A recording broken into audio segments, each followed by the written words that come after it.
So the last video I had just said that I also had a set of bushings to do the lower arms and similar to the upper arms. So this is just a quick run through on how I made that work. So these are the bushings from polybushings.com. They're part number 2141.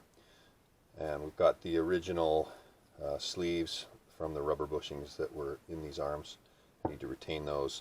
So basically what we're going to do is we're going to make a two-part bushing, similar to what the aftermarket ones are for this application.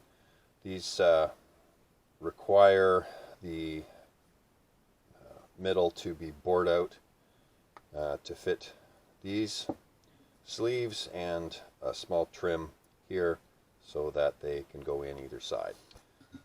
My original impressions on the fit on these is that they're a little bit loose, although there's not really any play, but that, as you'll see, completely goes away once we drill out the middles slightly undersized for the sleeves, and when they're pressed in, everything tightens up nicely and works perfectly. So slight modification required, but not too bad, and you end up with a very nice set of bushings.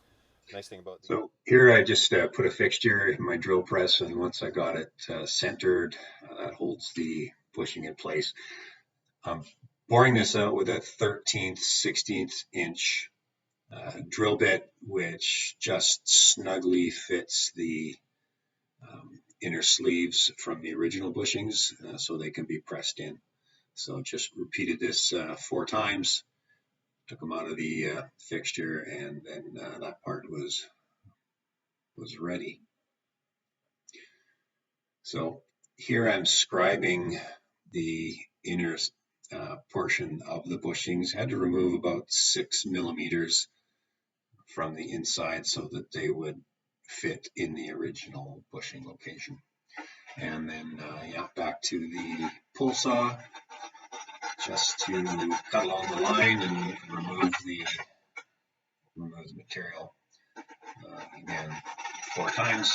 Pull saw makes a nice clean cut here, nice and square. Doesn't take very long.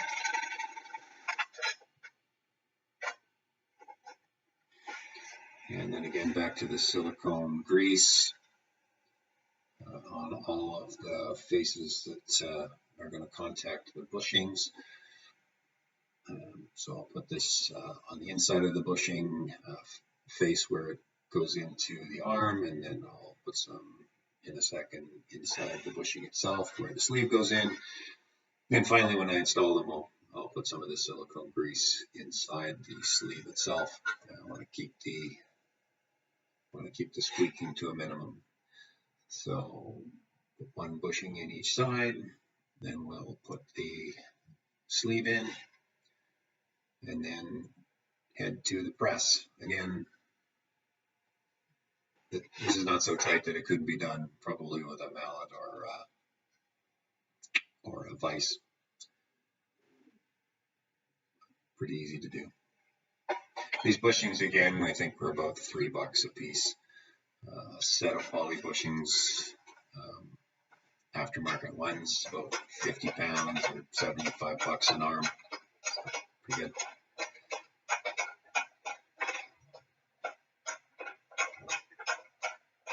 So back to the press. Like I say, just fun to use the press, but not necessary. This slides in nicely and contacts both sides and holds the whole assembly together. And once that's done, end up with a nice set of polyurethane bushings in the lower arms. You'll see I've beveled the leading edge of these just on a belt sander so that the installation will go a little easier.